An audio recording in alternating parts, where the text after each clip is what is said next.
dialogue vidéo en direct en utilisant cette merveilleuse technologie qui nous est offerte pour pouvoir discuter ensemble, voilà, sans filet. On va parler donc des valeurs, on va parler de DeepPro, ma dernière création, avec Matt Caline, la société que j'ai créée. La première application qui est un test de valeurs humaines, qui va durer 20 minutes, 30 minutes et qui se fait, et c'est vraiment une nouveauté aussi, directement sur smartphone et sur tablette. On ne passe pas par l'ordinateur.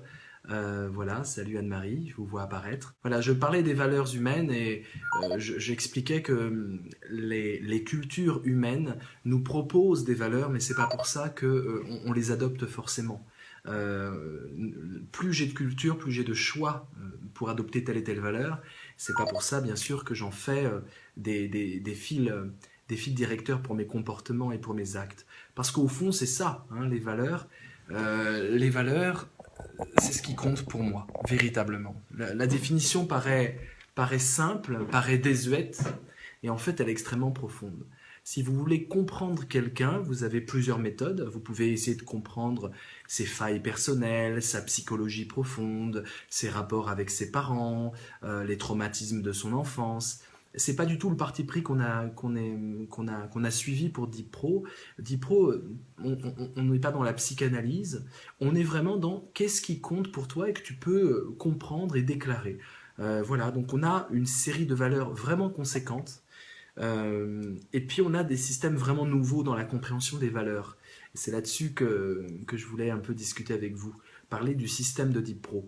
C'est un test dans sa première version qui va être une version assez simple pour qu'on puisse vraiment le tester de façon empirique comme ça avec beaucoup de monde, beaucoup d'utilisateurs. Vous verrez, vous aurez envie non seulement de le faire pour vous-même, mais également de le donner à vos amis pour qu'ils le fassent pour vous-même. C'est-à-dire comme si c'était vous qui répondiez aux questions. Et ça vous permettra de voir comment vos amis vous perçoivent. Comment vos amis imaginent que vous avez telle et telle valeur. Donc c'est assez amusant parce que le test a une démultiplication d'utilisation. Je le teste pour moi, c'est comment je me perçois au niveau de mes valeurs. Mais si je demande à un collègue de le tester pour moi, c'est comment il me perçoit au niveau de mes valeurs. Et donc c'est un usage infini. Je tiens à préciser une chose importante, c'était important pour Matt Caline, ce test version 1 est totalement gratuit. Donc il suffit juste d'avoir de la mémoire sur votre smartphone pour le télécharger, le diffuser, l'utiliser comme bon vous semble. Aurore, tu nous écris « Nos valeurs changent en grandissant, il me semble, ou s'affinent et se révèlent avec l'expérience. » Eh bien oui, Aurore, tu as raison. En fait, la vraie évolution d'une existence, c'est le foisonnement des valeurs que l'on adopte à certains moments, que l'on délaisse à certains moments, que l'on fait progresser à certains moments. Il se peut par exemple qu'à certains moments de ma vie, je sois par exemple, je suive une valeur qui est la survie. Je suis en mode survie, la vie est difficile, mais elle me blesse, elle m'atteint profondément, j'ai l'impression que je vais mourir, j'ai l'impression que je n'aurai pas l'énergie pour continuer mes combats, pour lutter, pour me lever le matin avec un peu d'enthousiasme, et j'ai l'impression que tous les autres autour de moi m'agressent, me font du mal, veulent intenter à ma vie ou en tout cas à mon bonheur. Ça, c'est une valeur, ça s'appelle la survie dans notre test. On pourrait très bien dire la prédation, l'agressivité, la sauvagerie, la férocité, l'urgence. Vous voyez, il y a plusieurs mots pour définir quelque chose qui finalement ne peut pas être résumé par un seul mot. C'est une des premières nouveautés de ce test sur les valeurs. C'est justement qu'on n'enferme pas les valeurs dans des mots comme c'est aujourd'hui, hélas, la mode, notamment dans le monde de l'entreprise, où des communicants qui communiquent sur les valeurs proposent des mots. Voilà. Et après, il y a plein de théories sur le mot. On vous propose excellence, ambition, etc. Et voilà, ce sont des mots très creux qui ne veulent pas dire grand-chose ou qui ont autant de signification qu'il y a d'être humain dans l'entreprise. Donc nous, on n'est pas parti sur ce principe-là, on est parti sur des entités des valeurs, ce qu'on appelle des méta-valeurs. On a déterminé 48 méta-valeurs. Et ce qu'est une méta-valeur, c'est certainement pas un mot, mais un foisonnement de mots. Si vous voulez, un nuage de tags, hein, un champ lexical, c'est ouvert. Par exemple, sur la valeur survie, que l'on code par le chiffre 5, Sur nos 48 valeurs, elle a le numéro 5, parce que du coup, s'il n'y a pas de mots, il faut bien qu'on les nomme, donc on a utilisé les chiffres.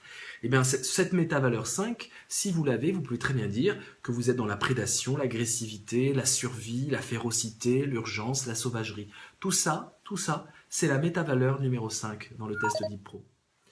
Hugues, qu'est-ce qu'une valeur? Est-ce que c'est une idée ou plutôt une émotion? Eh ben, c'est justement ce qui est passionnant, Hugues, et ta question est très bonne, je vais prendre celle de Claire juste après. C'est justement ce qui est passionnant avec les valeurs.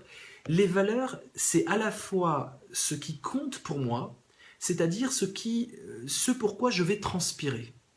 Transpirer au sens réel, parce que ça me demande de l'énergie d'être en mode survie. Il faut me lever tôt le matin, il faut faire des exercices, il faut durcir ma carapace émotionnelle, il faut être dans l'adversité, dans le combat, voilà. Donc c'est fatigant. Mais comme c'est important pour moi, j'y consacre de l'énergie, ce que j'appelais de façon triviale transpirer, hein, mouiller sa chemise. Les valeurs, ça fait mouiller le maillot. Voilà. Alors, parfois, les valeurs sont tellement sacralisées, fétichisées, qu'on est prêt à mourir pour elles. Et depuis pas mal d'années, on voit des êtres humains qui se sacrifient jusqu'au drame de certains attentats parisiens. Les valeurs, quand vous vous trompez de valeur et que vous y consacrez plus que votre sueur, votre allant, votre désir, mais votre vie entière, les valeurs ont un impact décisif dans les choix que nous faisons dans nos existences. Donc les valeurs sont au carrefour de l'émotion, et sont au carrefour des idées, sont au carrefour de ma dignité, parce que pour moi, suivre une valeur, c'est être digne à mes yeux et aux yeux de mes pairs ou aux yeux d'une société. Les valeurs, c'est ce qui fait que je vais me trouver digne lorsque je les suis et que j'y consacre de l'énergie. Donc les valeurs sont à la fois ça, je dois les réaliser, je dois les suivre, j'y consacre de l'énergie, et le paradoxe des valeurs, c'est que les valeurs me donnent de l'énergie. Les valeurs, c'est aussi mon moteur. Les valeurs, c'est ce qui fait que je vais trouver en moi la possibilité de me dépasser, la possibilité de réaliser au-delà de mes petites satisfactions égoïstes. Et vous comprenez, c'est tout le paradoxe très très peu analysé des valeurs, et vous allez voir le corpus que j'ai utilisé pour faire Deep Pro, c'est un corpus énorme, philosophique, hein. C'est presque une thèse entière philosophique que j'ai réalisée sous forme d'application et de système philosophique. Mais vraiment, ce système a été non seulement peaufiné intellectuellement, en prenant l'apport de beaucoup d'intellectuels et de livres. Il y a une liste qui se balade quelque part sur la page Facebook Deep Pro, vous pouvez aller voir. Mais surtout, ce test a été créé sur le terrain. On a fait beaucoup d'expérimentations avec Matt Callahan. Vous avez peut-être entendu parler du Valorium. Vous avez peut-être entendu parler de ce que l'on fait. On l'a fait pour des jeunes déscolarisés.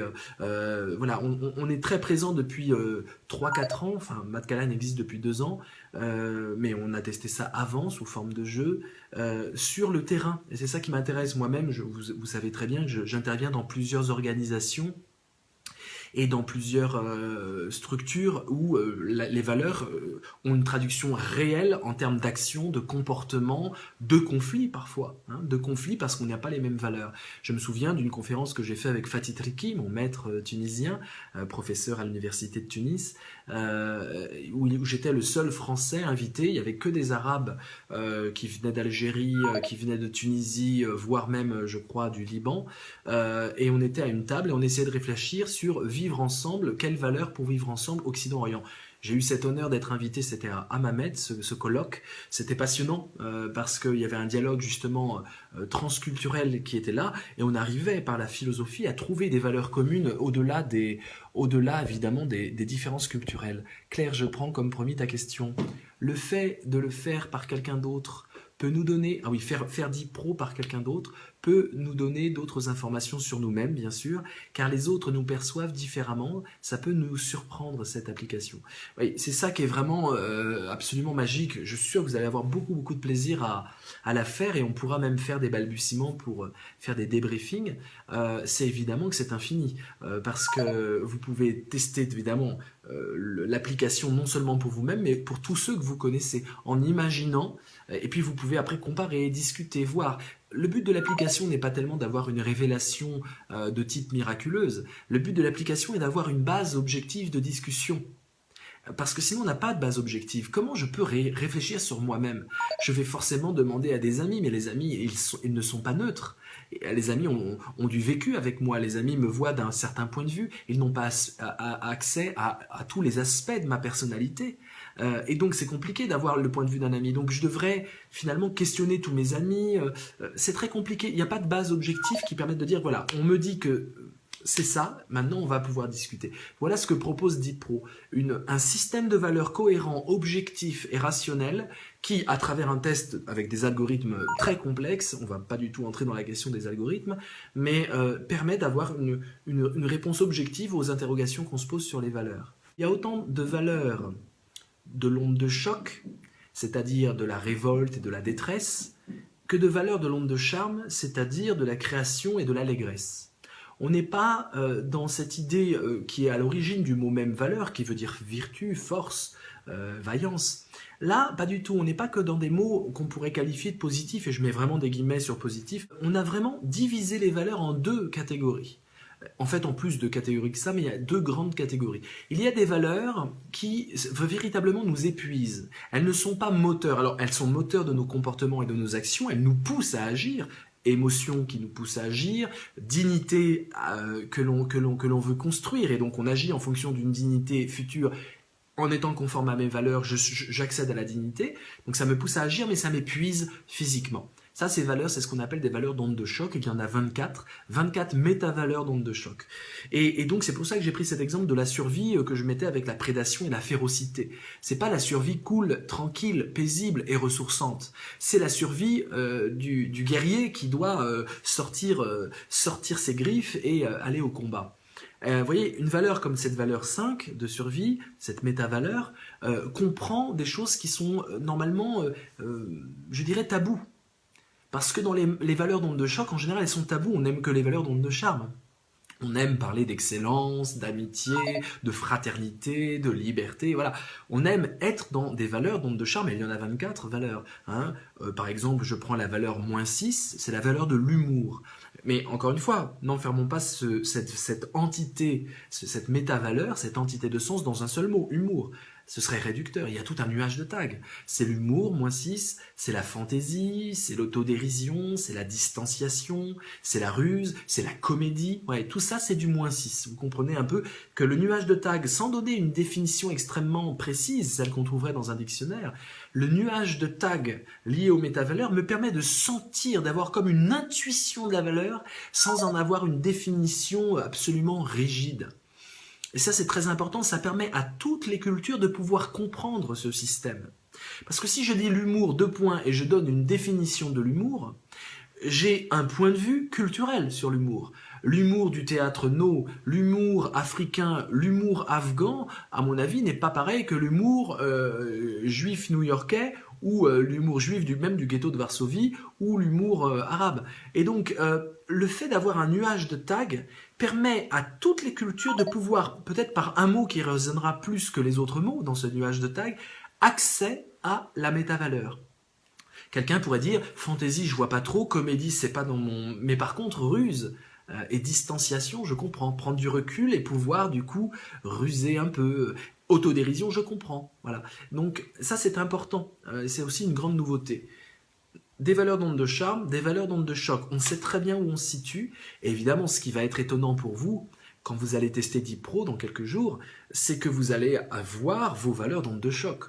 Parce que vos valeurs d'onde de charme, j'imagine, peut-être que vous allez être surpris aussi à ce niveau-là. Tiens, oh super, ça va peut-être flatter votre ego que de voir que vous avez par exemple la valeur, je sais pas, du réconfort, du dévouement ou la valeur de l'amour, de l'enivrement.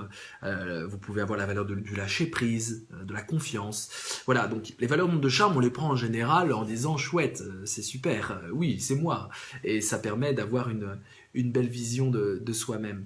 En revanche, lorsqu'on découvre, et elles sont de deux couleurs différentes dans le tableau récapitulatif, je vous en parlerai tout à l'heure, il y a un tableau qui récapitule le test, c'est la version 1 du test, il est amené à avoir une vie, et notamment les prochaines vies des prochaines versions, ce sera en interaction avec vous, en discussion, en dialogue, en co-création. Lorsque vous prenez de l'onde de choc, et que c'est une couleur un peu violacée, contrairement à la couleur jaune de l'onde de charme, jaune-verte, lorsque vous voyez tout de suite vos valeurs d'onde de choc, c'est intéressant. C'est en général des choses taboues, des choses qu'on n'a pas envie de dire aux autres parce qu'on a honte. En fait, on a honte des valeurs d'onde de choc. Et pourtant, tout le monde en a des valeurs d'onde de choc. Je vous en citer quelques-unes. La métavaleur, par exemple, du conformisme, la métavaleur -15. Conformisme, suivisme, clan, groupe, communautarisme, tribu. Il y en a plein qui ont ces valeurs-là. C'est d'onde de choc parce qu'on exclut les autres et ça demande une énergie colossale d'être dans l'entre-soi, d'exclure les autres en fonction de critères de reconnaissance. Mais pourtant, c'est une valeur pour pas mal d'entre nous. Et donc, tout d'un coup, on comprend à la fois qu'on a cette valeur, ce qui est une découverte, mais également que cette valeur est colorée d'onde de choc, parce qu'on ne peut pas véritablement restaurer son énergie à exclure le monde pour n'être que dans l'entre-soi. Vous voyez? Donc, comprenez bien une chose, c'est que les valeurs ne sont pas négatives ou positives. L'onde de choc n'est pas négative.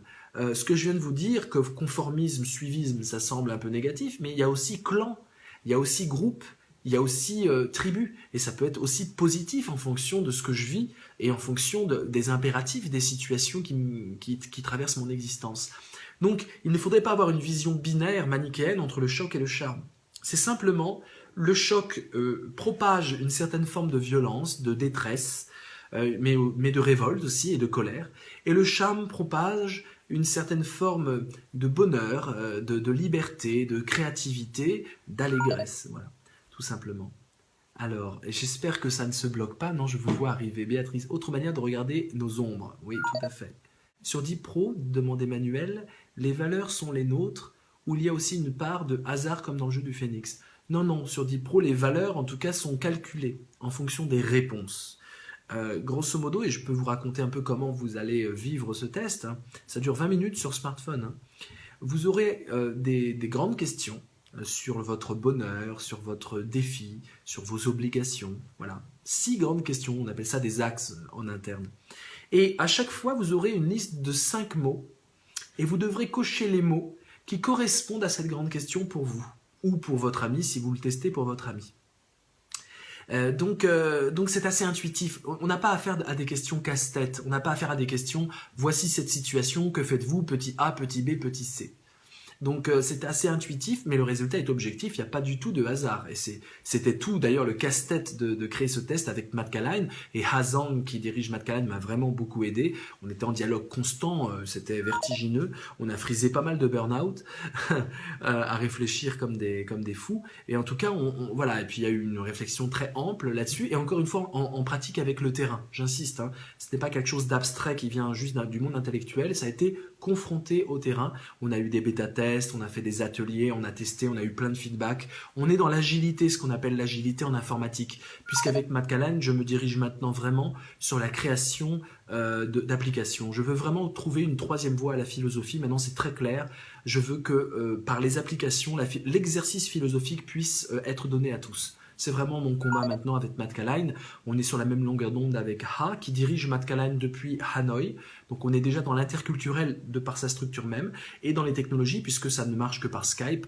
Évidemment, diriger une boîte lorsqu'on n'est pas à Paris et que mes autres collaboratrices, Sophie, Twi, collaborateurs avec Guillaume, qui a rejoint l'équipe récemment, voilà, on est en France, et tout ça, ça passe par les technologies. Le but est de développer des applications qui rendent les gens philosophes. On n'est pas du tout dans de la vulgarisation philosophique où on va donner un peu de Kant et de Nietzsche à tout le monde.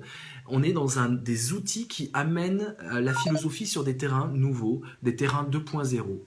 Mathilde, bonjour Vincent, je trouve ça super que tu fasses autant de choses avec nous. Avec toi, nous avons l'impression d'exister et d'être utiles, c'est trop gentil, c'est vraiment super, merci beaucoup. Merci Mathilde, ça me touche.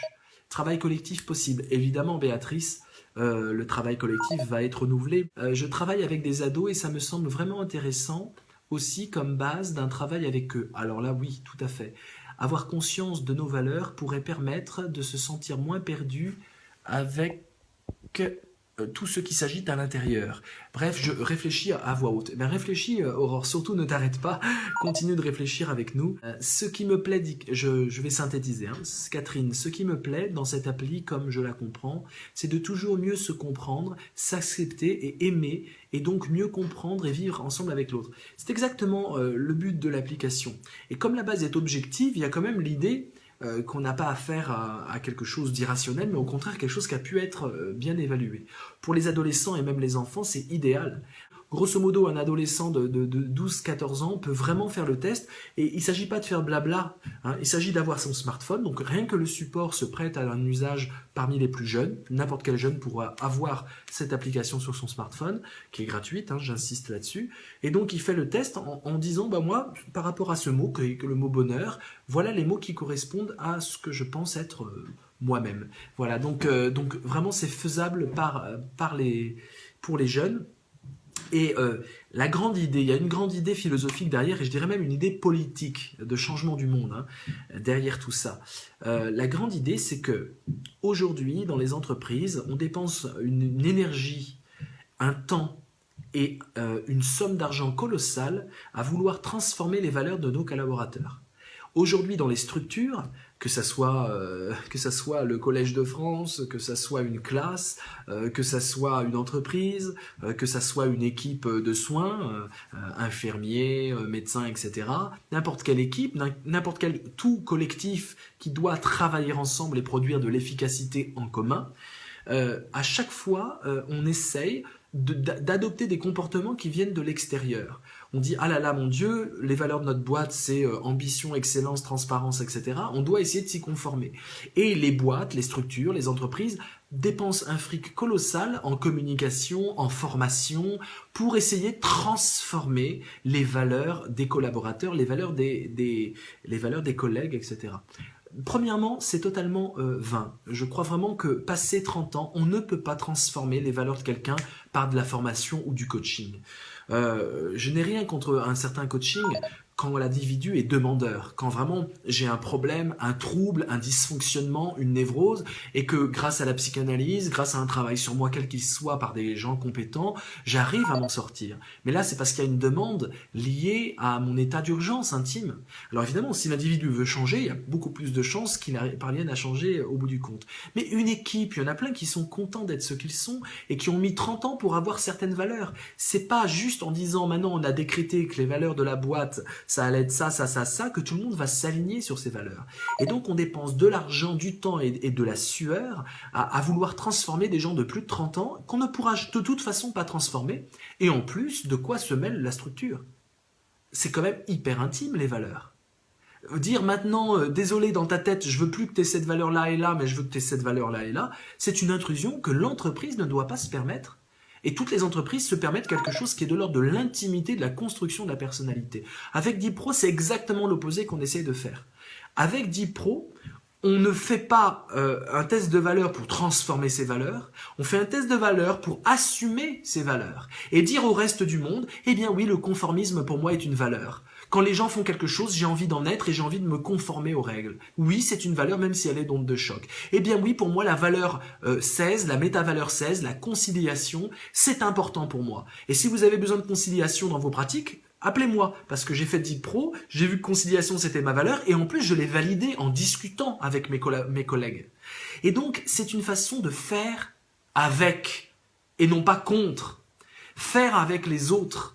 Et non pas contre les autres en disant transforme-toi, t'es trop chiant avec moi, excusez-moi le mot, t'es trop pénible, t'es trop en conflit, oh mon Dieu, non. Je comprends que pour toi, l'adversité est une méta-valeur, et donc tu es quelqu'un qui est dans l'adversité, qui assume ça. Je vais faire avec. Et toi-même, tu vas faire avec. Et donc ça prévient les conflits, qui sont toujours des conflits de justification des pratiques. Nous passons le plus clair de notre temps à nous justifier sur ce que nous faisons.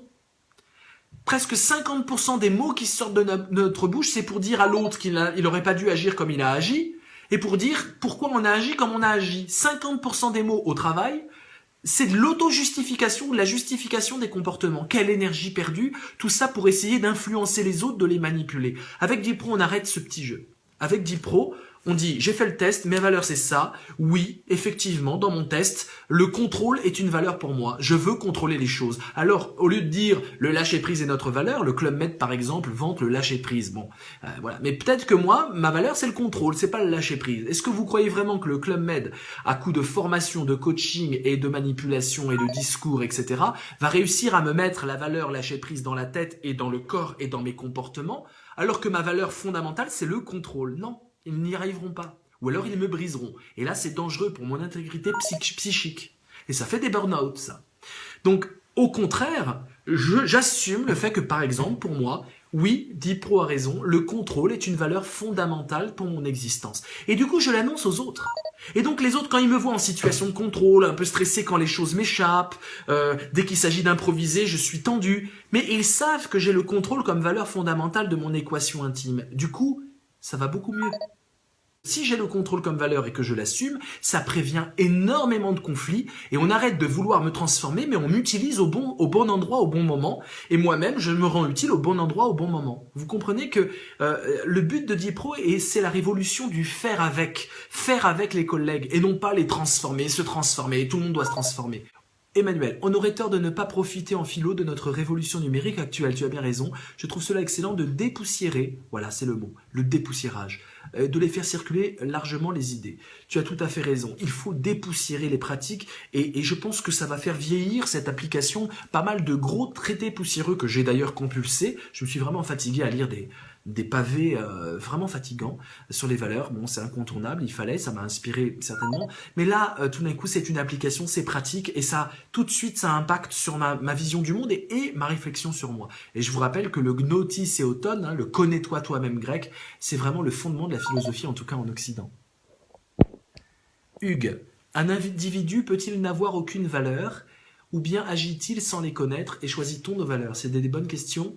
Alors non, on a forcément des valeurs, on a forcément des choses qui comptent pour nous dans nos comportements. Mais par contre, on peut les acquérir de façon très originale parfois. Les valeurs, c'est pas forcément papa qui répète il faut faire comme ci ou comme ça, ou maman qui me donne une éducation stricte ou une éducation plutôt relâchée. Les valeurs, Camus d'ailleurs, Albert Camus expliquait que pour lui, les grandes écoles de morale, là où la morale comptait, ben, c'était pour lui ce qu'il appelait mes deux grandes universités, hein, c'était le football, jouer au foot. Camus voulait être gardien de but et à 17 ans il a été frappé par la tuberculose, mais Camus montre que le football pratiqué, on ne parle pas du sport spectacle avec dopage et scandale financier, on parle du sport simplement. Le football, c'est comme la société, il y a les mêmes conflits, le même respect à avoir, mais même les mêmes possibilités de transgression. Et le jeu au théâtre, les scènes de théâtre. Pour lui, le football et les scènes de théâtre étaient ces deux grandes écoles de morale. Et vous comprenez que là, il a fait son bagage de valeurs, alors qu'il n'a peut-être pas appris ça dans les livres ou dans la religion. Et donc, et c'est pareil pour tout le monde. Nous faisons un bagage pour trouver une conduite dans la vie. Nous avons besoin d'avoir des boussoles pour nous conduire, bien ou mal. Et c'est ce qui nous distingue des animaux. Le propre de l'homme, c'est la capacité de se donner des valeurs, indépendamment de sa survie biologique. C'est ça qui est très important. Bien sûr, je dois d'abord manger, je dois d'abord boire, etc. Mais au-delà de ça, une fois que j'ai acquis la paix du corps, je dois orienter ma vie pour lui donner du sens. Et donc, je vais me doter de valeurs pour engager mon ambition, pour engager mes désirs, pour engager la construction de mon réseau, de mes amis, pour faire famille, pour faire société et pour faire sens en général. Donc Hugues, pour répondre à ta question, on a forcément des valeurs parce que sinon c'est le désarroi profond. Ce vide, ce gouffre qui fait qu'on n'arrive même plus à créer des valeurs fait partie du drame contemporain, cette solitude extrême, cet essolement. On a l'impression d'être seul au monde et ne plus pouvoir s'accorder du sens, donner du sens à nos vies. Donner du sens à nos actions, donner du sens au fait de travailler, c'est une crise extrême, douloureuse, psychotique. Voilà, donc nous avons besoin de valeurs et nous nous accrochons à la vie par ces valeurs, contrairement aux animaux. On agit beaucoup sans connaître nos valeurs. En fait, on les connaît parce qu'elles nous crèvent les yeux, mais on ne veut pas les reconnaître. Donc c'est pas tellement l'inconscient, je ne crois pas du tout à l'hypothèse d'un inconscient. Je pense qu'on est tout à fait conscient de notre inconscient. Mais par contre, on en a honte. Je suis plus sartrien là-dessus. C'est plus la mauvaise foi. Hein, c'est plus la honte. Si ma valeur, par exemple, je vous prends des métavaleurs de Dipro, si ma valeur c'est l'extravagance et la superficialité, Hein, si vraiment pour moi c'est important d'être superficiel, d'être dans le délire, dans l'irréalisme, dans le mirage, dans l'illusion, hein, tout ça c'est la métavaleur numéro -19. La métavaleur -19 c'est cette illusion. Eh bien, comme dans la vie on me dit d'être réaliste, d'être pragmatique, comme dans la vie on me dit de viser des objectifs rationnels, je ne vais pas l'avouer, je ne vais pas me l'avouer. J'agis comme ça, je suis la personne superficielle, extravagante et complètement dans ses rêves, mais pourtant je ne peux pas dire que ça compte pour moi parce qu'on m'a interdit de le dire. Dipro est là aussi pour libérer cette parole et pouvoir assumer les parties les plus sombres de nous-mêmes, les plus compliquées, les plus désobéissantes par rapport à un système donné, par rapport à un catéchisme ambiant. Eh bien non, moi je peux voir que je suis rebelle et indiscipliné par rapport à cette doxa ambiante et donc je vais pouvoir assumer des valeurs comme la superficialité. Hein. Je pense que ça ferait du bien à Beyoncé, par exemple, de voir qu'en fait la valeur -19 pour elle est très importante et quand elle se revendique féministe, hein, Beyoncé qui se dit féministe, il y a eu un papier récemment et elle se déclare féministe tout en chantant en string et en affichant des poses totalement stéréotypées pour devenir un objet sexuel pour le machisme et le sexisme, donc c'est une sorte de féminisme sexiste. Si on veut analyser la valeur qu'il y a derrière, j'ai l'impression que c'est la métavaleur -19, la superficialité assumée. Et c'est très bien. Mais pourquoi vouloir se dire profonde et féministe alors qu'en fait il s'agit juste de jouer sur des codes, d'être superficiel et de montrer comment notre plastique correspond à l'attente pornographique du public. Vous voyez donc souvent on n'ose pas, on préfère cacher notamment les valeurs d'onde de choc. Et encore une fois, ce qui est fascinant chez Dipro, c'est que les valeurs d'onde de choc sautent aux yeux, en couleur, hein, même elles sont, je vous ai dit, violettes. Donc tout d'un coup vous les avez. Alors ça peut choquer. C'est un test qui peut déranger. Hein. Ah, zut, superficialité, ça fait partie de mes valeurs. En général, le réflexe, pour des gens qui sont un peu engoncés dans le conformisme et dans la bienséance, le réflexe c'est de dire mais non, mais pas du tout, le test est totalement faux, je ne suis pas du tout superficiel, ça ne peut pas être ma valeur, je suis profond. Mais les amis vont nous rappeler nos propres failles, nos propres erreurs, nos propres manquements à une éthique idéalisée qui n'est pas l'éthique concrète que nous suivons dans nos vies respectives. Et donc c'est pour ça que c'est très amusant de le faire en famille, entre amis et entre collègues. Ça permet de dégonfler un peu l'ego et de se dire oui, j'ai des valeurs d'onde de charme, mais j'ai aussi 2-3 valeurs d'onde de choc, voire plus. Et même un score, il y a un score en pourcentage de choc et de charme. Hein. Donc quelqu'un qui a 80% d'onde de charme et 20% d'onde de choc, ben voilà, ça montre en quoi je peux être aussi dans la violence et dans la révolte et dans la détresse. Ça fait partie de la vie et de la richesse personnelle. Le but n'est pas d'être dans l'onde de charme. Le but, c'est de se révéler soi-même dans sa complexité. Et c'est ça que Dipro essaie de montrer, qu'on est tous complexes. Et il essaie de montrer sur une base objective notre propre complexité intime, de façon non pas à ce qu'on rejette notre complexité, de façon à ne surtout pas se simplifier, parce que la complexité humaine, c'est la profondeur humaine, c'est la biodiversité de toutes les solutions qui sont là et que je peux utiliser. Tiens, la superficialité, je peux en faire une qualité dans ma vie plutôt que de devoir combattre contre elle parce qu'on m'a dit qu'il ne fallait pas être superficiel. Qui a décidé qu'il ne fallait pas être superficiel ? Non. Non, je peux assumer ma superficialité. J'aurai d'autres valeurs qui seront peut-être plus profondes, mais la superficialité peut être une valeur. Il y a souvent un grand delta entre les valeurs, oui, de l'entreprise et ce qui s'y passe. Alors là, oui, tout à fait. Et d'ailleurs, c'est assez scandaleux. Nous avons des entreprises qui se parent de grandes valeurs humanistes et qui, en leur sein, traitent leurs collaborateurs comme des chiens, voilà. Comme des sous-hommes. Le but de Dipro, c'est un peu ce qu'on a mis en signature de Matt Caline, de la complexité à la complicité. Il faut comprendre la complexité humaine en l'autre, en soi-même, jouer avec elle et devenir complice de notre complicité. Lorsque je dis dans nos balbutiements, on est dans le bordel et la vie est un bordel, mais ce bordel, il faut que ça soit notre meilleur ami pour qu'on puisse circuler dedans, dans cette complexité sans chercher à la résoudre.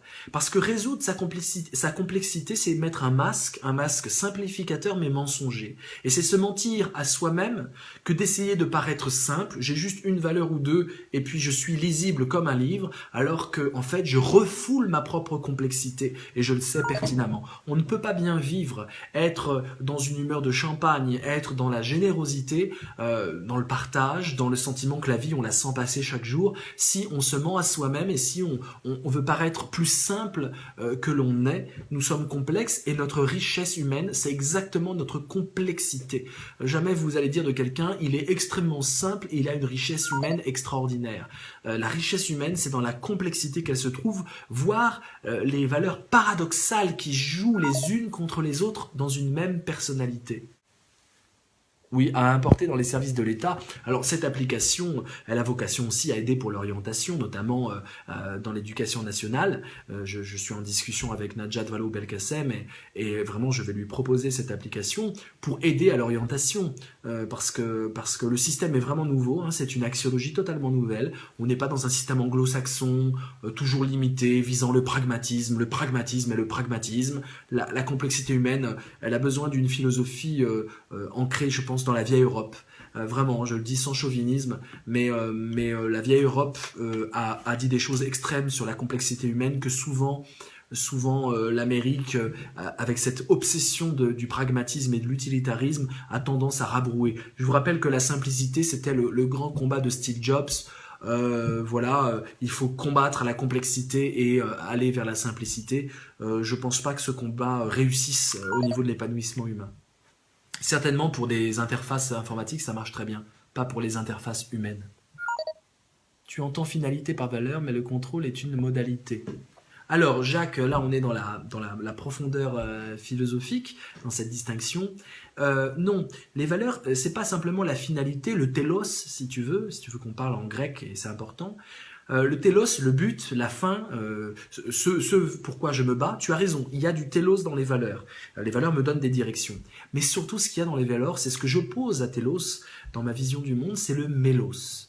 Le mélos, la mélodie, la musicalité, l'improvisation, la sensualité de la mélodie et de la musique. Il y a de la musique dans les valeurs. Les valeurs, c'est pas simplement le but. Les valeurs, c'est aussi la musique qui émane d'une personnalité. Le style d'être, diraient les phénoménologues. Le style d'être, dirait Merleau-Ponty. Le style d'être, c'est plus que l'apparence. C'est plus que ce qui émane de soi. C'est notre rapport au monde et comment les autres nous perçoivent. Comment les autres nous envisagent. Quel lien je tisse avec le tout. Et donc, on a affaire dans Dipro à cette conception des valeurs, cette axiologie-là. Le résultat sera excessivement simple, je vous le dis tout de suite, ne vous attendez pas à des dizaines de pages d'explications de vous-même, tout tiendra en une capture d'écran sur smartphone. Tout le test, le résultat tiendra en une capture d'écran. Mais quelle capture d'écran? Quelle capture d'écran que vous pourrez bien sûr partager. Et dans cette capture d'écran, il y aura plein d'informations qui vous feront méditer. Vous aurez vos 9 valeurs centrales, vos top 9, votre top 9, 3 valeurs pour vous-même, les valeurs que vous appliquez dans votre sphère psychologique, 3 valeurs que vous appliquez avec vos amis ou vos collègues, les gens que vous fréquentez et que vous appréciez, et 3 valeurs que vous appliquez dans la sphère sociale, notamment au travail. Voilà, 3 valeurs dans votre tête, 3 valeurs relationnelles, amicales et 3 valeurs au travail. Et vous aurez votre top 3 à chaque fois des valeurs. Sur les 48 métavaleurs, vous aurez donc 9 métavaleurs qui sont les vôtres. Choc et charme seront en 2 couleurs différentes.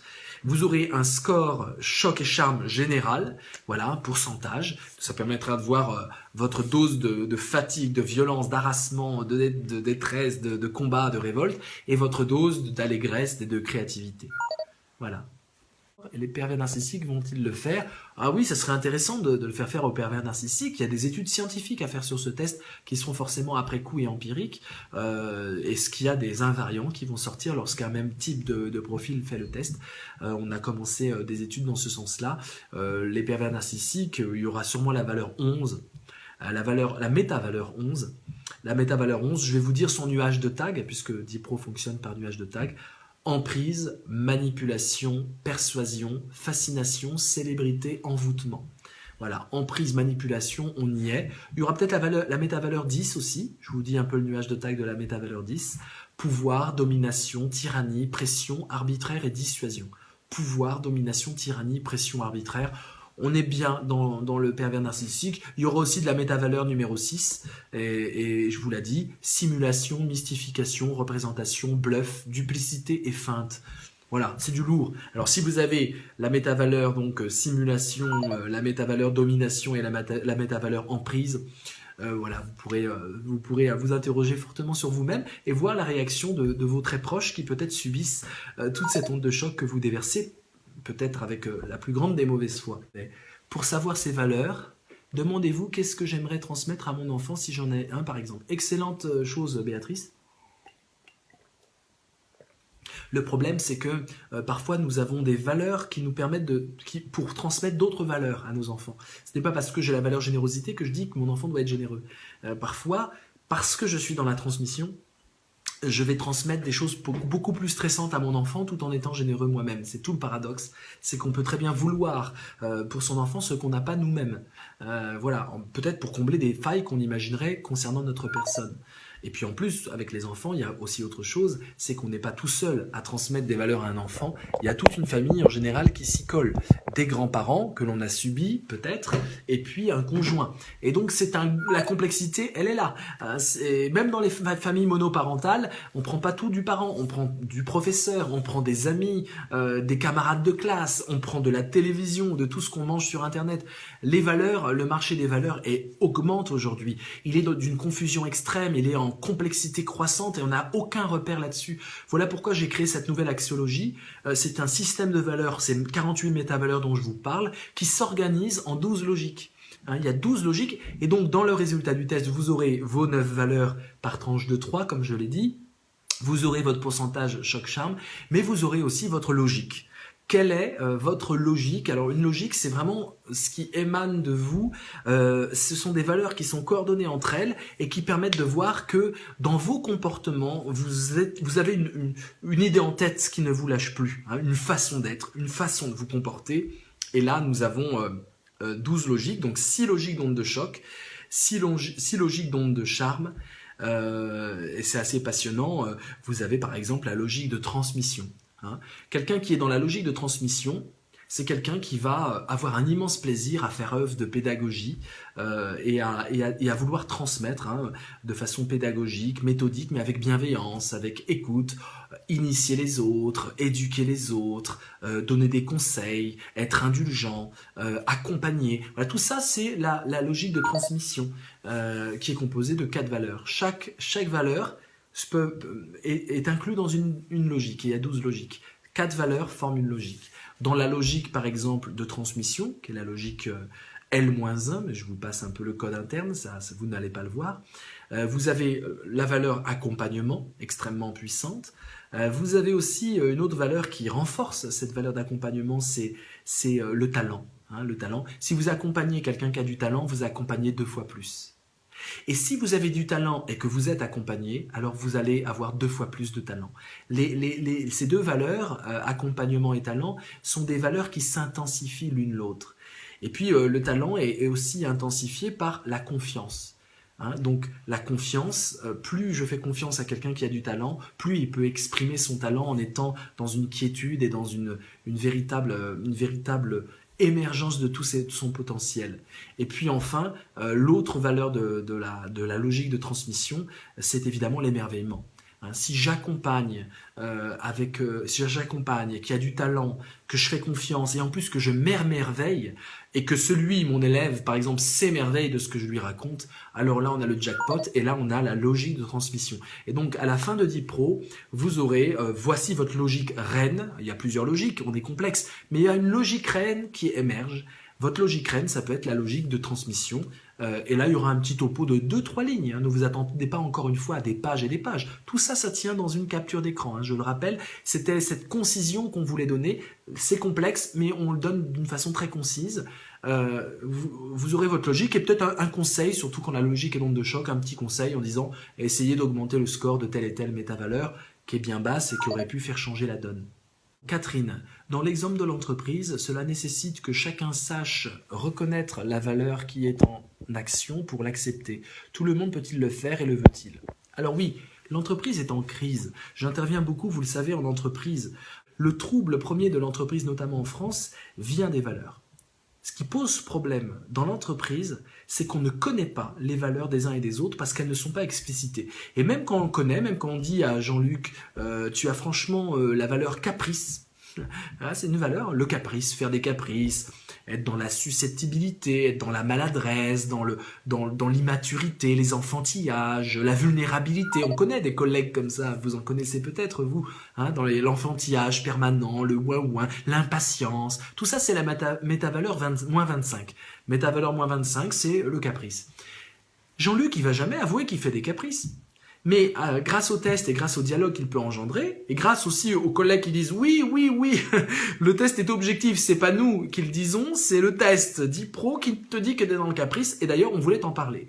Et du coup ça permet de dégoiser les problématiques personnelles et de mettre des mots, le caprice, sur des comportements qui n'étaient pas nommés. Et c'est un des rôles de la philosophie pour moi, c'est de pouvoir donner des concepts et des mots pour dire des réalités qui sinon ne peuvent pas être dissibles et donc sont tues et donc sont cachées. Et le problème de l'entreprise, c'est qu'on n'a pas ces explications-là parce qu'il n'y a pas le temps, mais surtout parce qu'il n'y a pas le système philosophique. Et là, franchement, j'ai cette prétention d'apporter un système axiologique qui permette de donner une grille de lecture nouvelle à des comportements qui peuvent être très pénibles, très contre-productifs et semer véritablement un véritable mal-être dans les équipes. Et donc là, tout d'un coup, on aura des mots pour le dire. Tout d'un coup, on pourra dire, effectivement, c'est le caprice. Et en fait, je comprends que tu as fait ça, tu as fait ça, tu as fait ça, et j'ai telle et telle anecdote qui sont connectées tout d'un coup à ce mot qui apparaît. Et heureusement qu'il est là, parce que grâce à ce concept qui permet de te colorer un peu, je peux expliquer le mal-être que j'ai eu, le malaise, le désarroi par rapport à certains comportements que tu as eus. Donc le but est d'assumer encore une fois les valeurs de tout le monde, non pas pour les transformer. Jean-Luc pourra rester dans son caprice. Jean-Luc il dit oui j'assume, je suis dans le caprice. Alors la question que tu posais Catherine, est-ce qu'ils vont tous assumer? On a des entreprises qui veulent changer. On a des patrons qui sont éclairés, on a des salariés qui veulent décider et prendre un peu en main la marche des choses. On a beaucoup de trouvailles. Les valeurs et les principes ne sont pas la même chose. Même une bande de pirates ont des valeurs. Mais tout à fait, Vanessa. Même une bande de pirates ont des valeurs. Mais tu sais que même une bande de pirates ont des principes, Vanessa. Et justement, ce qui est passionnant dans la piraterie, c'est qu'il y avait un code moral. Et ce code moral, par exemple, lorsqu'on a un butin qui vient d'un larcin, voire d'un abordage violent et sanglant, le butin, le chef pirate va prendre 1,5 part. Et les autres vont prendre une part. Vous voyez, en termes de salaire, ce que ça peut donner. Hein. Tu gagnes 2 000 euros, moi je vais gagner 3 000 euros. Voilà. C'est intéressant. Parce que je suis le chef. Le chef gagne 1,5 part. Ouais, c'est un code. Et évidemment, pourquoi il y a des codes et plus que des valeurs, des principes, Vanessa? Parce qu'on est à bord d'un bateau et qu'il faut coordonner les gestes, les mouvements et l'intention. Alors bien sûr, la mutinerie est possible, mais il y a des mutineries chez les pirates aussi, et c'est catastrophique une mutinerie. C'est un changement de gouvernance fait par la violence, fait par la rébellion. Donc il y a vraiment un code parce qu'il s'agit de la survie humaine. Être sur un bateau, la première question c'est comment on va survivre tous ensemble, évidemment en co-créant, en travaillant ensemble. Et c'est la collaboration qui fait qu'on peut survivre en mer pendant des jours et des jours, dans la répartition des menus, dans la répartition des tâches, dans la répartition de l'intendance par rapport au cordage, etc., autour de garde, etc. Donc chacun est spécialiste, tout le monde doit collaborer, y compris chez les pirates. Y compris chez les pirates. Et du coup, il nous faut des principes, je dirais, d'action commune. Voilà. Donc, les valeurs permettent d'engendrer les principes. Alors, peut-être que les principes des pirates seront colorés un peu d'onde de choc, parce que les valeurs des pirates sont des valeurs de liberté anarchiste, sont des valeurs les valeurs des pirates sont des valeurs de société parallèle, de contre-société, d'utopie, beaucoup d'utopie dans le monde pirate. Et donc tu vois Vanessa que les valeurs ce sont les briques de Lego qui permettent de construire les principes. Si je connais mes valeurs, je peux connaître les principes que je vais vouloir suivre ou au contraire qui vont me révulser. Et je vais être réfractaire à des principes parce qu'en fait ils sont faits de briques de Lego qui n'ont de valeurs qui ne me correspondent pas. D'où l'importance de savoir ce qui me correspond et de connaître mes valeurs. Donc dans l'orientation, bien sûr, ça peut être important, je parlais de l'orientation scolaire, mais aussi dans tout ce qui est réflexion sur soi et dialogue pour approfondir les relations humaines. Finalement, la philo et la psycho sont sœurs jumelles, dit Malika, ou du moins super copines. Oui. Alors, La psycho fait partie de la philo. Voilà, c'est tout simple. La philosophie englobe complètement la psychologie. D'ailleurs, toutes les grandes écoles de psychologie sont des écoles philosophiques. Et des philosophes comme Aristote ou d'autres ont fait des traités qui s'appelaient De l'âme, De anima. Et de l'âme traite de la psychologie, traite de l'âme. Aristote, dans l'éthique à Nicomaque, etc., a parlé des passions humaines, Descartes aussi. Donc la philosophie a toujours été psychologisante, absolument. C'est d'une façon très récente, depuis une période très récente, qu'on a distingué psychologie d'un côté et philo de l'autre. Quand vous lisez Freud aujourd'hui, vous lisez un système philosophique qui a ses failles, qui a ses rustines, voilà. Donc Nietzsche se définissait comme psychologue et non pas comme philosophe. Donc évidemment que la psychologie fait partie de la philosophie. D'ailleurs, on me présente comme philosophe, mais tous mes travaux ne concernent presque que la psychologie humaine et une psychologie bien sûr avec une dimension parfois je dirais civilisationnelle, mais parler de l'ambition, mon livre sur l'ambition, c'est un livre qui est traité et étudié dans les écoles de psychologie, dans un cursus psychologique. Mon livre sur le bonheur, il est traité aussi dans un angle psychologique, y compris dans les écoles de management, contre le bonheurisme, magique étude du bonheur.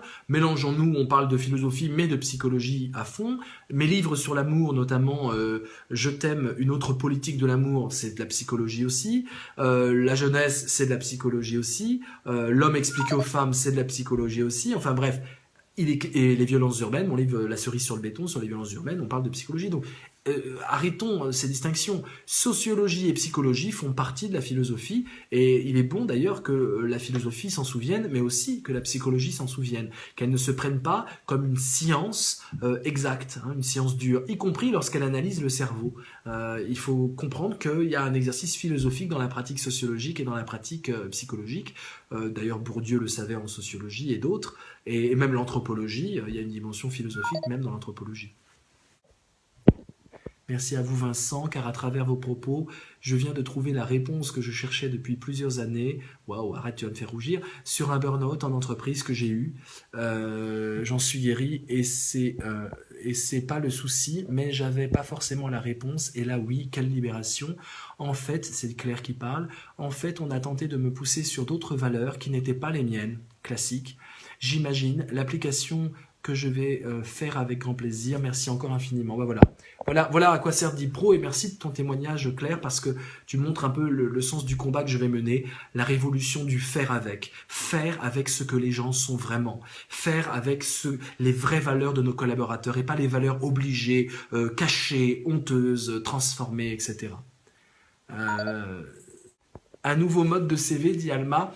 Oui, oui, mais il faudrait pas que, enfin, ça pourra bien sûr être utilisé pour le recrutement. C'est évident que des recruteurs vont utiliser Dipro. Il y en a même déjà qui commencent à me contacter par Matt Caline en disant on veut votre test, on met en place des choses pour recruter, on veut absolument votre test. Donc moi j'aurais une vraie déontologie. Dipro n'est pas là pour virer des gens, pour licencier des gens en disant ah t'as trop d'onde de charme, ou hop t'as la valeur qu'il fallait pas, on te vire. Ça serait vraiment l'usage le plus perverti de Dipro, et je vais essayer de communiquer sur l'usage à mon avis qui me semble le plus progressiste.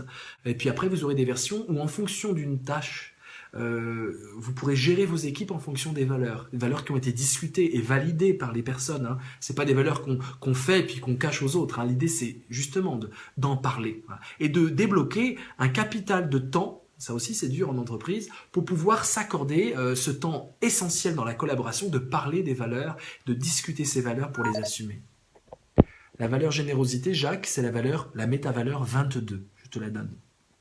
Et on ne dit pas d'ailleurs simplement générosité, ce serait la réduire. On dit générosité, métavaleur 22 c'est accomplissement, bonheur, magnanimité, avoir une grande âme, prospérité et partage. Séparer en onde de charme choc suppose une séparation positive négative, on n'en sort pas du même qualité. Non. Alors Gracia, merci pour la question. En fonction des situations, le choc peut se révéler une qualité, le charme peut se révéler un défaut. Parfois, par exemple, vous avez besoin vous êtes face à un pervers narcissique, vous devez sortir d'une relation absolument toxique avec quelqu'un. Vous croyez vraiment que c'est dans l'onde de charme que vous allez pouvoir réussir ? Je ne crois pas, personnellement. Je crois que c'est dans l'onde de choc que vous allez pouvoir rompre, par exemple.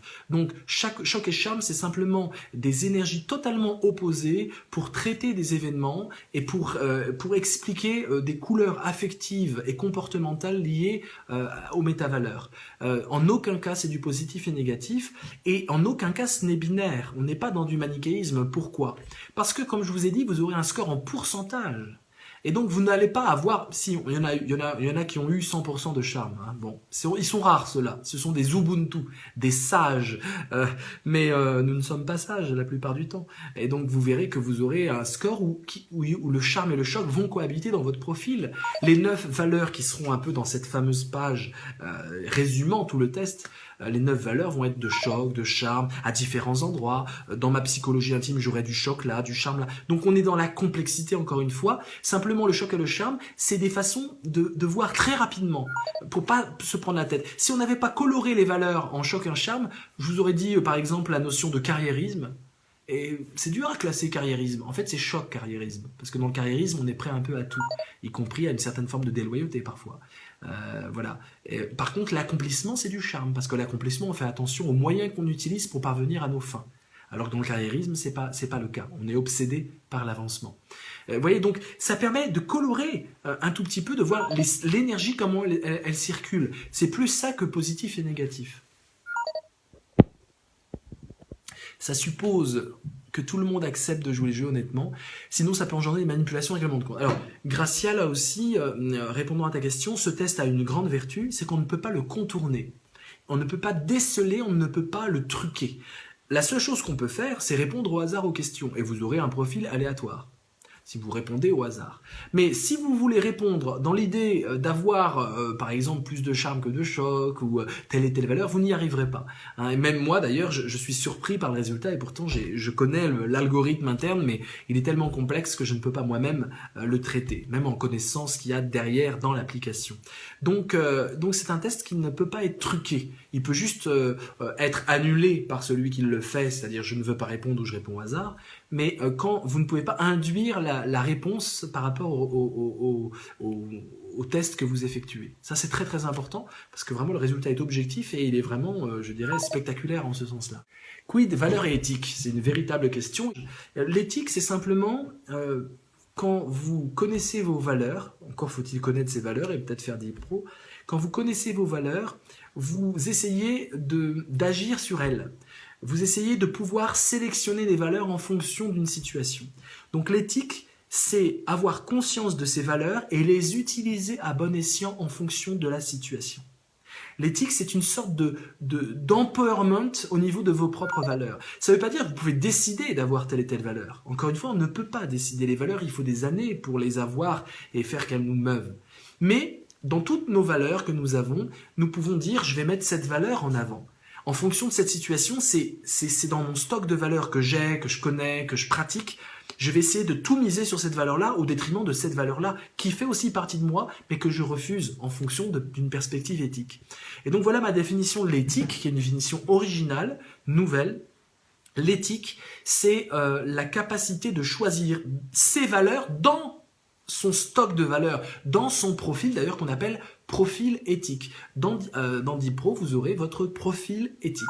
Voilà. C'est-à-dire, c'est le profil qui montre ce que vous êtes au niveau des valeurs, mais il est éthique parce qu'une fois que vous connaissez vos 9 valeurs, psychologiques, amicales et au travail, eh bien vous pouvez décider de vous focaliser sur telle et telle valeur en fonction de la situation. Finalement, l'éthique, c'est remettre de la liberté dans ce qui n'est pas libre, c'est-à-dire votre stock de valeurs. Votre stock de valeurs, vous l'avez.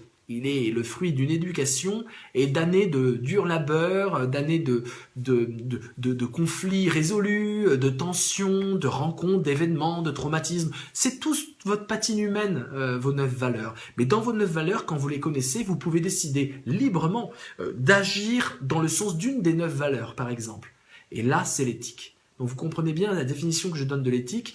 L'éthique, c'est véritablement choisir librement de s'investir pour une de nos valeurs déjà existantes. Voilà, j'espère que j'ai été clair. Et onde de choc, on peut très bien miser sur l'onde de choc, et ça peut être, il y a des éthiques qui sont des éthiques sanglantes. Dans la Rome antique, par exemple, lorsque vous étiez soldat et vous faisiez partie de l'armée romaine, il était très très bien vu et très éthique de mourir au combat. C'était la plus belle chose. Et donc on a des soldats qui se montraient téméraires, qui même désobéissaient aux ordres plutôt sages de repli ou de protection, et qui se suicidaient, mais dans la bravoure. Et c'est excessivement éthique et bien vu. Ils étaient décorés après leur mort, bien sûr, une sorte de kamikaze, et qui allaient au combat tout seul. Parfois ça marchait. Parfois un homme pouvait en tuer 15 au combat. Et là il était décoré, et c'était spectaculaire. Il vivait un exploit, mais au péril de sa vie. Et ça donnait une sorte d'euphorie à tout le groupe, parce que quand vous avez quelqu'un qui se sacrifie comme ça donne une énergie d'ensemble extraordinaire, et c'est une façon aussi d'entrer dans l'histoire. Et il était important pour les soldats d'entrer dans la gloire et dans l'histoire. Mais vous comprenez que l'éthique, il y a des éthiques qui sont sanglantes, d'où l'importance de bien connaître les valeurs d'onde de choc. C'est vraiment la nouveauté de Deep Pro, d'accorder autant d'importance aux valeurs d'onde de choc qu'aux valeurs d'onde de charme. Ouvrez les livres sur les valeurs que vous pouvez lire, ouvrez les pages internet sur les valeurs, et vous n'aurez que des jolis mots roses qui sentent bon la camomille, ou la rose. Vous sentez, ça sent la rose. Que des belles valeurs: créativité, liberté, solidarité, partage, générosité. Mais non, dans Deep Pro, vous avez aussi des valeurs qui correspondent à des éthiques possibles et des éthiques concrètement appliquées. On a des gens autour de nous qui sont vraiment dans le choc, ils ont décidé d'être dans le choc et ils fatiguent leur entourage, ça existe. Donc on a accordé pour la première fois dans cette axiologie autant d'importance aux valeurs de choc que de charme. C'est vraiment la grande nouveauté Deep Pro, mais ça existe. Ça fait partie de nos vies communes. Nous avons des gens qui sont dans des logiques d'échec, de violence, de comparaison, de blocage, de vanité, de complaisance, de paresse, de victimisation. Toutes ces logiques que nous constatons autour de nous, il n'y a pas d'axiologie qui permette de comprendre pourquoi des gens les ont adoptées. Deep Pro permet ça. Deep Pro permet de comprendre qu'on peut adopter des valeurs de sécurisation, de paranoïa, de compétition, des valeurs d'écocentrisme, des valeurs de préoccupation. Vous savez, des gens qui sont tout le temps préoccupés. La métavaleur de la préoccupation, c'est la métavaleur -16. Le nuage de tag de -16, vous allez voir, je vais vous le décrire, et vous allez voir qu'il y a plein de gens que vous connaissez qui sont complètement dans cette valeur-là. Perfectionnisme, souci, préoccupation, exigence, obsession, scrupule. Il y en a plein qui sont comme ça, et ça donne de très bons travailleurs parfois, de très bons collaborateurs, sûrs, fiables, parce qu'ils sont tellement obsédés de perfection qu'ils vérifient 4 fois les choses, quand vous êtes plus artiste dans votre façon de gérer les choses. Génial pour soi, de manière à poser nos valeurs, les assumer, mais pourquoi partager avec les patrons et les collègues, compliquer les interrelations professionnelles, des enjeux qui faussent le lien? Oui. Eh ben, Gracia, tu vas d'abord le tester pour toi, le tester avec tes amis. C'est un test Deep Pro qui peut se faire en famille ou dans le cercle d'amis. Je pense qu'il y a des belles soirées à inventer où on se teste et on parle de soi. Voilà, l'idée c'est aussi d'en faire un test convivial qui permet d'aller plus loin dans le partage. Et puis aussi avec des gens qu'on connaît mal. C'est un test amusant parce que vous testez et l'autre va se justifier en fonction des valeurs. Donc c'est une façon très rapide d'accélérer l'approfondissement d'une relation. Et dans nos vies de plus en plus pressées et overbookées, ça peut être amusant. Il y a, si vous voulez plus d'informations sur la matière de Deep Pro, c'est la page Facebook. Il y a aussi un Twitter, Deep Profiling, @deep tout accroché profiling, et le Facebook Deep Profiling, pareil. Voilà. Pour l'instant, on en est là. On a dépensé beaucoup d'énergie sur le contenu et sur le résultat. On a accordé une importance extrême à la précision du résultat, même si ça tient en une page, en un écran de smartphone. Le contenu et le calcul derrière est vraiment épatant. Voilà. Mais après, c'est le début. Un petit bébé est voué à grandir. Deep Pro est mon dernier bébé, mais il va grandir, s'épanouir, et on peut imaginer, d'ailleurs avec vous, en dialogue avec vous, je vais pouvoir imaginer plein de choses avec cette application tout à fait nouvelle. Bon voilà, j'espère que ça vous a donné envie, mes amis, mes indisciplinés. À bientôt, portez-vous bien.